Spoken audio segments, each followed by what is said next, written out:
Bapak Ibu, saya percaya saat ini Roh Kudus hadir di tengah-tengah kita saat ini. Mari sama-sama buka hati, sembah Dia. Roh Kudus hadir di sini, mengalir di bait suci. Perkara ajaib pun terjadi, kuasa mujizat nyata, karena Roh Allah sedang bekerja. Roh Kudus hadir di sini, amin. Mengalir di bait suci. Perkara ajaib pun terjadi, kuasa mujizat nyata, karena Roh Allah sedang bekerja. Tiada yang mustahil dan tiada yang sukar bila Roh Allah turut bekerja. Tiada yang mustahil bagi orang percaya, karena Roh Allah turut bekerja di antara kita. Haleluya. Mari sama-sama nyanyikan lagu ini. Roh Kudus hadir di tempat ini. Roh Kudus hadir di sini, mengalir di bait suci. Perkara ajaib pun terjadi, kuasa mujizat nyata, karena Roh Allah sedang bekerja. Tiada yang mustahil dan tiada yang sukar bila Roh Allah turut bekerja.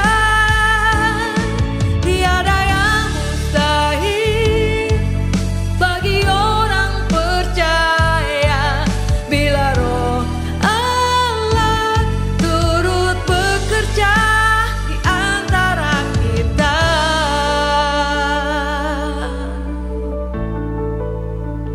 Amin. Kami percaya Engkau hadir Tuhan. Tidak ada yang mustahil. Haleluya. Oh, sesungguhnya Engkaulah yang telah menjadikan langit dan bumi dengan kekuatan-Mu yang besar dan dengan lengan-Mu yang terentang. Tiada suatu pun yang mustahil untuk-Mu, Tuhan. Terima kasih Tuhan. Kami percaya kuasa-Mu besar, Allah. Kami percaya kuasa-Mu. Mari sama-sama sembah Dia. Tiada yang mustahil dan tiada yang sukar bila Roh Allah turut bekerja. Tiada yang mustahil bagi orang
berlebih besar, kuasa-Mu besar. Kami sembah Engkau, kami tinggikan Roh Kudus, sebab tiada yang mustahil bagimu. Kami buka hati untuk menyembah-Mu Tuhan. Haleluya. Ku buka hati untuk Roh-Mu Tuhan. Mari buka hati. Ku buka hati menyembah-Mu Yesus.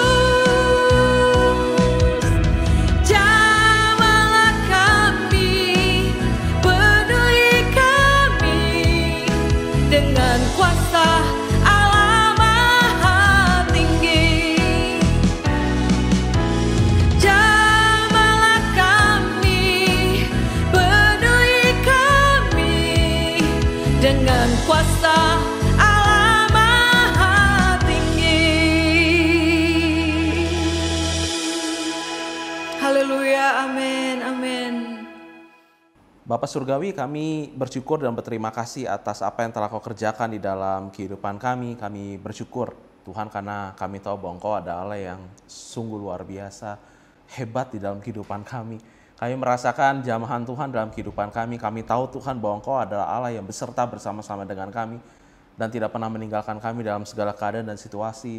Walaupun situasi berat sekalipun, kami tahu Tuhan bahwa Engkau ada Allah yang menghibur kami, Engkau ada Allah yang menguatkan kami, memberikan kepada kami kesegaran.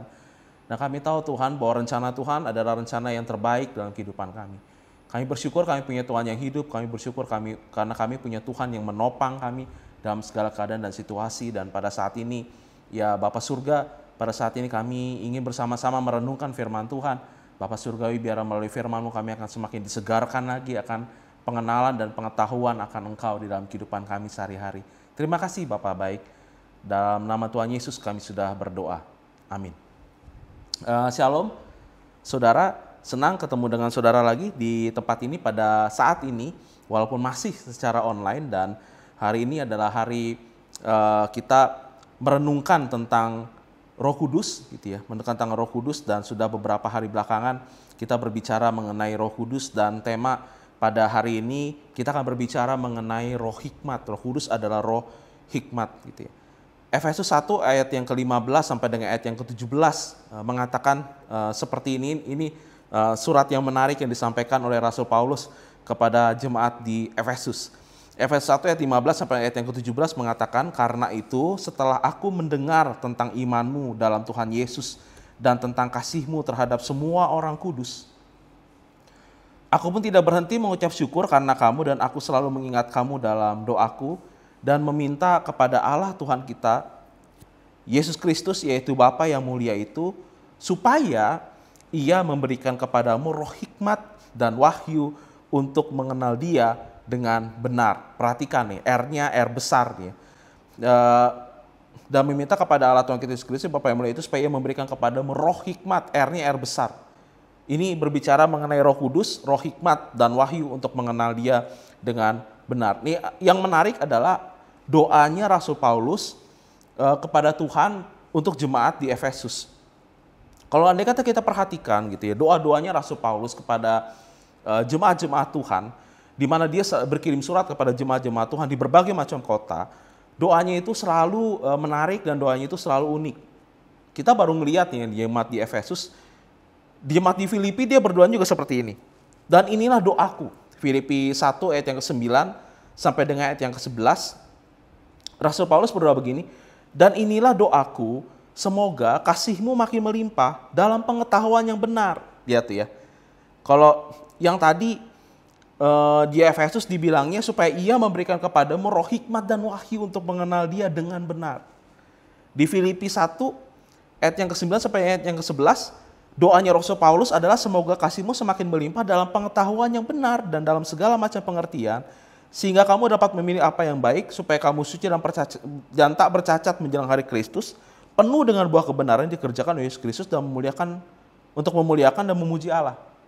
Itu doa kepada jemaat di Filipi. Lagi-lagi ngomongin soal pengetahuan yang benar, pengertian. Kalau di Efesus tadi ngomongin soal hikmat, ngomongin soal wahyu. Kolose 1 ayat 9 sampai dengan 10. Sekarang nih kita lihat nih contohnya doa Rasul Paulus kepada jemaat yang lain. Kepada jemaat di Kolose dikatakan gini. Sebab itu sejak waktu kami mendengarnya, kami tidak berhenti-henti berdoa untuk kamu. Untuk jemaat di Kolose. Apa sih yang didoakan? Apa sih yang diminta oleh Rasul Paulus? Kami meminta supaya kamu menerima segala hikmat dan pengertian. Ini lagi ya. Tadi di Efesus ngomonginnya hikmat dan wahyu. Kalau di Filipi dibilangnya adalah pengetahuan yang benar dan dalam segala macam pengertian. Dan di Kolose dibilangnya ada segala hikmat dan pengertian yang benar. Apa sih tujuannya punya hikmat? Apa sih tujuannya punya pengertian yang benar? Tujuannya adalah untuk mengetahui kehendak Tuhan dengan sempurna. Kalau kepada jemaat di Efesus 1 ayat 15-17 bilang gini. Apa sih tujuannya ada roh hikmat dan wahyu untuk mengenal dia, D besar. Untuk mengenal Tuhan, untuk mengenal Bapa dengan benar. Yang di Kolose dibilang untuk mengetahui kehendak Tuhan dengan sempurna.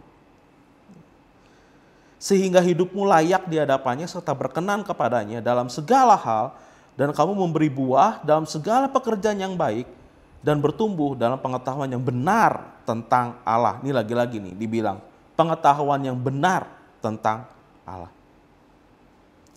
Kalau kita runut doa-doa Rasul Paulus kepada tiap-tiap jemaat Tuhan gitu. Saudara bisa perhatikan bahwa apa yang dia doakan itu sifatnya itu betul-betul sifatnya itu bukan hal-hal yang bersifat seperti jasmaniah gitu. Ini bukan berarti yang jasmani itu nggak penting, tetapi ada pelajaran yang penting yang Rasul Paulus sampaikan kepada jemaat. Bahwa ketika dia berdoa, yang dia pikirkan itu adalah sifat-sifat yang hikmat, pengertian, pemahaman yang benar, apalagi itu. Bisa memilih yang baik, pengetahuan yang benar, segala macam pengertian, roh hikmat dan wahyu, semuanya berbicara mengenai sesuatu yang ada di dalam diri. Bukan sesuatu yang sifatnya fisik dan lahiriah. Bisa dibilang gini, mengapa kok Paulus berdoanya modelnya seperti itu? Karena Paulus mengerti hal ini. Paulus mengerti bahwa kita adalah roh yang memiliki jiwa yang berdiam di dalam daging. Kita adalah roh, kita ini sebenarnya roh yang punya jiwa berdiam di dalam daging. Karena Paulus mengerti hal ini, hal-hal yang dia doakan, hal-hal yang dia gumuli kepada Tuhan, adalah supaya jemaat Tuhan itu bisa memahami sesuatu yang punya nilai kekal. Yang bernilai kekekalan, yang punya nilai kekekalan. Dan itu juga yang Paulus ingin jemaat miliki. Milikilah sesuatu, kejarlah sesuatu yang punya nilai kekal. Karena kamu itu kekal, kamu itu roh. Kejarlah sesuatu yang punya nilai kekal, dapatilah sesuatu yang punya nilai kekal, yang bernilai kekal, yang betul-betul bermanfaat di dalam kekekalan. Begitu juga dengan kita. Saudara, kejarlah sesuatu yang bernilai kekal dalam kehidupan kita. Kejarlah sesuatu yang punya nilai itu bukan cuma sementara di dalam dunia ini, tetapi kejarlah sesuatu yang punya nilai kekal. Saya nggak bilang bahwa kita harus, kita berarti, kalau begitu kita berarti fokus saja kepada hal yang sifatnya rohani dan nggak memikirkan hal yang sifatnya jasmani, uang, keuangan dan sebagainya. Tetapi jangan jadikan sesuatu yang sifatnya jasmani ini mengalahkan atau mengaburkan pengejaran kita kepada hal-hal yang sifatnya rohani. Seimbangkan. Kalau perlu jadikan yang sifat yang rohani itu justru jadi prioritas. Bukan sekali lagi nih, bukan meninggalkan hal yang sifatnya jasmani, tetapi ketika kita menjadikan hal jasmani sebagai hal yang paling utama dalam kehidupan kita, jangan-jangan kita akan kehilangan suatu hal yang benar-benar penting dalam kehidupan kita. Kembali lagi ke dalam Efesus 1 ayat yang ke-15 sampai ayat yang ke-17. Di situ yang menarik juga adalah ketika Paulus mengatakan kita harus dia berdoa kepada Tuhan. Dalam doanya dikatakan meminta kepada Allah Tuhan kita Yesus Kristus, yaitu Bapa yang mulia itu, supaya Ia memberikan kepadamu roh hikmat dan wahyu. Kenapa sih R-nya R besar ya? Kenapa sih kita butuh Roh Kudus yang memberikan kita hikmat dan wahyu? Paulus ngasih tahu alasannya, untuk mengenal Dia dengan benar, untuk mengenal D-nya D besar, Tuhan dengan benar. Dengan demikian, seseorang, termasuk saudara dan saya, bisa mengenal Tuhan secara salah, betul kan? Kita bisa mengenal Tuhan secara salah. Kita butuh Roh Kudus untuk memberikan kepada kita hikmat dan wahyu untuk mengenal Tuhan dengan benar. Untuk mengenal Tuhan, dengan demikian bisa dibilang Paulus mengatakan begini, untuk mengenal Tuhan dengan benar, kita butuh hikmat daripada Roh Kudus dan penyingkapan daripada Roh Kudus. Bisa juga dikatakan begini, kita tidak mungkin mengenal Tuhan dengan benar tanpa hikmat dan wahyu dari Roh Kudus. Kata Ibrani untuk hikmat itu adalah chokmah. Ini banyak diungkapkan di dalam kitab Amsal sebenarnya, yang bisa berarti tentang keterampilan, hikmat, kelihayan, ketajaman pikiran, kebijaksanaan. Atau bisa dibilang chokmah itu berarti pandai secara otak, mahir, dan selalu menggunakan akal budi. Jadi hikmat itu yang diberikan dari Tuhan itu memang mengubah akal budi, mengubah bagaimana cara kita berpikir, mengubah bagaimana cara kita menggunakan akal kita. Dan perhatikan ini, bahwa Paulus meminta kepada Tuhan. Berarti ini bukan sesuatu yang sifatnya itu tanda kutip bisa kita dapatkan dari pembelajaran biasa. Tetapi yang Paulus minta itu adalah hikmat yang berasal dari sorgawi. Berarti banyak orang, apabila siapapun di antara kita yang mungkin tanda kutip nggak pintar secara akademik, kita bisa mendapatkan hikmat ini. Hikmat ini adalah pemberian daripada Tuhan. Hikmat ini adalah hikmat surgawi, yang jujur adalah salah satu kekayaan rohani yang luar biasa berharga, yang mungkin lebih mahal daripada emas dan perak. Hikmat ini adalah di mana akal budi kita dituntun oleh Roh Allah yang ada di dalam diri kita, sehingga kita mampu memikirkan hal-hal yang sifatnya luhur, agung, dan mulia. Sesuatu yang bernilai kekekalan. Jadi ketika Paulus mengatakan roh hikmat, dia lagi bicara tentang ada Roh Kudus dalam diri kita yang akan mengubah pola pikir kita, mengubah akal budi kita, memimpin akal budi kita, sehingga akal kita, pikiran kita mampu memikirkan sesuatu yang sifatnya itu luhur dan mulia, yang melebihi dari apa yang sanggup dipikirkan oleh akal budi kita sekarang. Kita butuh sesuatu yang adikodrati. Hikmat itu berasal daripada Tuhan. Kalau bahasa Ibrani itu hikmat itu adalah apokalipsis, yang artinya menyingkapkan gitu. Jadi apa dong artinya roh hikmat dan wahyu? Apa sih dikerjakan oleh Roh Kudus dalam kehidupan seseorang? Roh Kudus menyingkapkan Tuhan yang tadinya mungkin terselubung, yang tadinya tertutup, yang tadinya kita mungkin nggak bisa lihat gitu. Tetapi Roh Allah menyingkapkan Allah yang tadinya terselubung, yang kita nggak tahu. Dan ini yang dilakukan Tuhan memang sejak dari zaman Perjanjian Lama.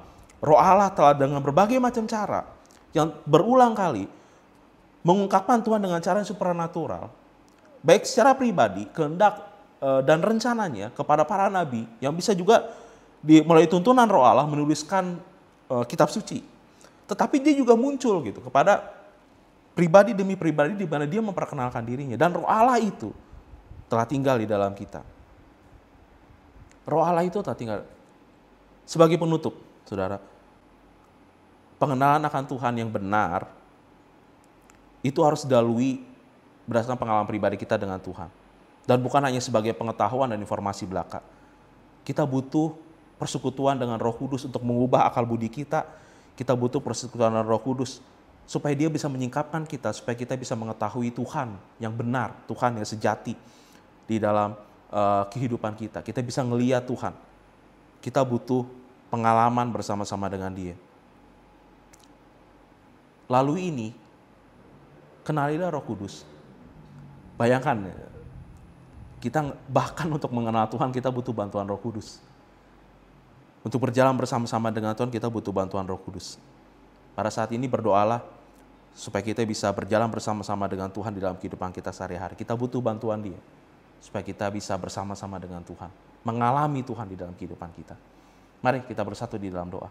Bapa Surgawi, kami bersyukur dan berterima kasih atas firman pada saat ini. Kami berdoa Tuhan. Firman ini mengingatkan kami supaya kami mengalami Roh Kudus dalam kehidupan kami, supaya kami dapat mengenal Engkau dengan benar. Kami mau mengenal Tuhan dengan benar. Kami mau mengenal Tuhan dengan betul-betul tahu siapa Engkau sesungguhnya Tuhan dalam kehidupan kami. Tapi supaya kami dapat mengetahui Engkau yang sesungguhnya, kami butuh bantuan Roh Kudus dalam kehidupan kami. Kami butuh penyikapan Roh Kudus, kami butuh hikmat daripada Roh Kudus. Oleh itu Bapak Surgawi, pada saat ini kami bersyukur atas firman ini. Dan kami berterima kasih ya Tuhan, kami tanamkan firman-Mu dalam kehidupan kami. Terima kasih Bapak, dalam nama Tuhan Yesus kami sudah berdoa. Amin. Mari jemaat Tuhan sama-sama nyanyikan lagu ini dengan sungguh-sungguh dari dasar hati kita sekali lagi. Haleluya, tiada yang mustahil buat Tuhan.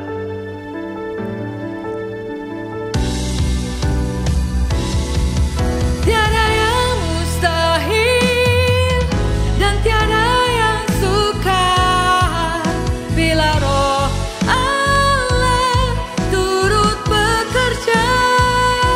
Tiada yang mustahil bagi orang percaya bila Roh Allah turut bekerja di antara kita. Bila Roh Allah turut bekerja di antara kita.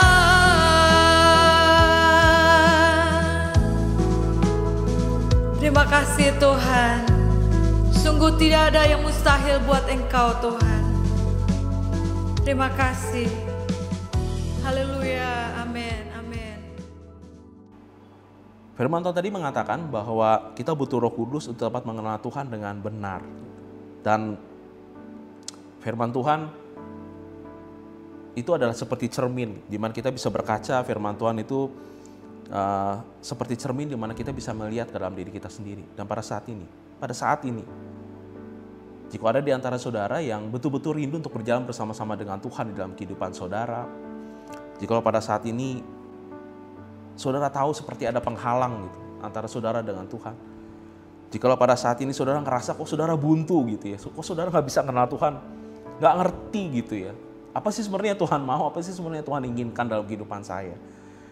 Jikalau pada saat ini mungkin saudara juga bingung, linglung gitu, saudara kayak nggak punya tujuan hidup dan nggak tahu ya kenapa kok saya mesti mengalami hal ini dan kemana gitu saya harus pergi dalam kehidupan saya. Jikalau pada saat ini saudara mungkin ngerasa dan saudara bertanya-tanya, Tuhan, entah itu seperti apa sih gitu. Saya pengen mengenal Engkau lebih dalam lagi. Dan jikalau pada saat ini saudara juga adalah orang yang betul-betul rindu untuk mengenal Tuhan dengan sempurna, mengenal Tuhan dengan benar, kita butuh Roh Kudus. Dan pada saat ini tutup mata saudara, mari kita undang pribadi itu ada dalam kehidupan kita untuk memenuhi kita. Mari kita undang pribadi Roh Kudus itu untuk berkarya dalam kehidupan kita. Mari kita undang supaya Roh Kudus itu betul-betul menerangi langkah-langkah kehidupan kita. Supaya kita bisa mengenal Dia dengan benar, supaya kita bisa tahu kehendaknya dengan sempurna. Kita butuh pengetahuan yang berasal daripada Tuhan, kita butuh penyingkapan yang berasal dari Roh Kudus. Kita butuh tuntunan daripada Roh Kudus, kita butuh hikmat daripada Roh Kudus yang mengubah akal budi kita sehingga akal budi kita itu bisa melihat. Sehingga dari penyingkapan Roh Kudus, roh kita betul-betul bisa memandang sesuatu yang di luar, yang sifatnya itu adikodrati. Kita bisa melihat Tuhan dalam kehidupan kita, dan kita bisa memandang Tuhan dalam kehidupan kita. Pada saat ini, mari berdoa bersama-sama. Bagi saudara yang pada saat ini sedang menyaksikan doa Pentakosta ini, berdoa sama-sama, minta sama Tuhan, Roh Kudus datang ke dalam hati. Pada saat ini, aku mau mengenal Tuhan dalam hidupku. Aku mengetahui apa yang Tuhan mau. Aku tahu dan aku sadar gitu, bahwa Engkau adalah Allah yang berkarya dalam hidupku. Aku mau Tuhan mengenal Engkau dengan sempurna. Aku mau berjalan bersama-sama dengan Engkau dalam kehidupanku sehari-hari. Aku mau berjalan bersama-sama dengan Tuhan gitu, dalam apapun yang terjadi dalam kehidupanku. Aku dapat mengetahui bahwa Engkau adalah Allah yang baik dalam kehidupanku. Berdoa kepada Tuhan, datang kepada Tuhan. Minta Roh Kudus, ini aku, penuhi aku. Penuhi aku dengan roh-Mu. Katakan kepada Tuhan, Tuhan penuhi aku dengan roh-Mu. karena aku ingin berjalan bersama-sama dengan Engkau. Berikan kepada aku roh hikmat itu, berikan kepada aku roh pengertian itu, berikan kepada aku roh pewahyuan itu, supaya roh itu bisa menyingkapkan pikiranku, supaya roh itu betul-betul bisa membuat aku mengenali Engkau yang berkarya dengan luar biasa dalam hidupku. Minta sama Tuhan, Roh Allah penuhi kami, Roh Allah penuhi kami, Roh Allah penuhi kami. Dan jikalau pada saat ini,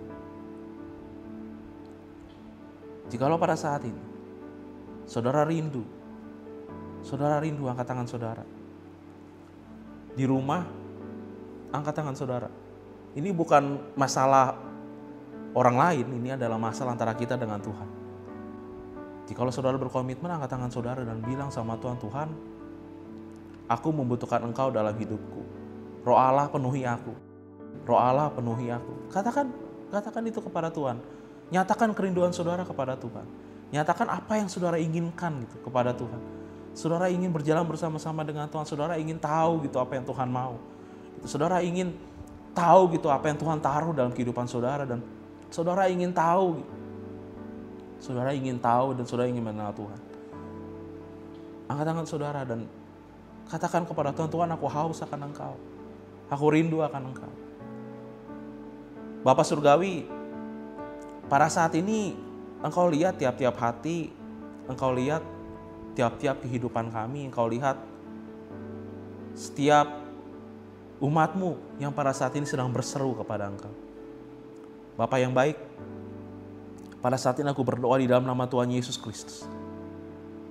Roh Allah akan memenuhi daripada setiap umat-Mu. Karena kami membutuhkan Engkau ya Tuhan. Bahkan untuk mengenal Tuhan kami membutuhkan Engkau.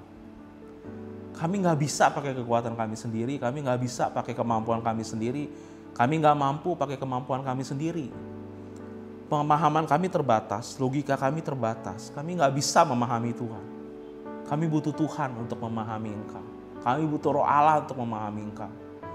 Bapa yang baik, penuhi kami dengan Roh-Mu. Penuhi kami dengan Roh-Mu. Singkapkan pewahyuan itu dalam kehidupan kami. Bapa surga, berikanlah pada kami roh hikmat. Pakai pikiran kami gak bisa. Pakai otak kami gak sanggup. Ubah pemikiran kami. Ubah cara kami berpikir Tuhan. Penuhi kami dengan Roh-Mu. Penuhi kami dengan Roh-Mu. Penuhi kami dengan Roh-Mu. Penuhi kami dengan Roh-Mu. Penuhi kami dengan Roh-Mu ya Allah. Kami merindukan berjalan bersama-sama dengan Engkau dalam kehidupan kami. Kami rindu untuk berjalan bersama-sama dengan Engkau dalam kehidupan kami sehari-hari ya Bapa. Kami rindu untuk dipenuhi oleh Roh-Mu. Penuhi Tuhan, penuhi Tuhan, penuhi Tuhan, penuhi Tuhan, penuhi Tuhan. Penuhi Tuhan. Terima kasih ya Bapa yang baik. Penuhi dengan Roh-Mu, penuhi dengan Roh-Mu.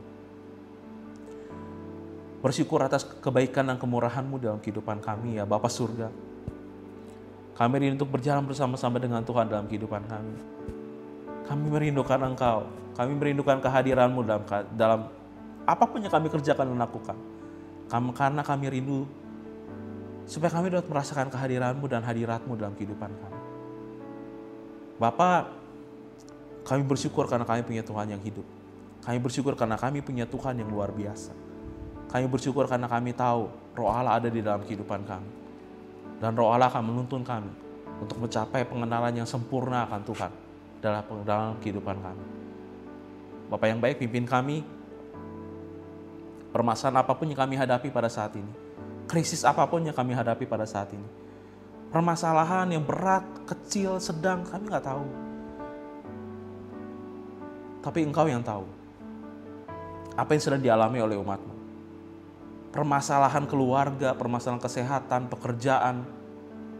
Engkau tahu ya Tuhan. Dan pada saat ini kami berdoa, Bapa yang baik, dalam nama Tuhan Yesus Kristus. Berikan kekuatan, berikan kesegaran, beri damai sejahtera yang berasal daripada Tuhan.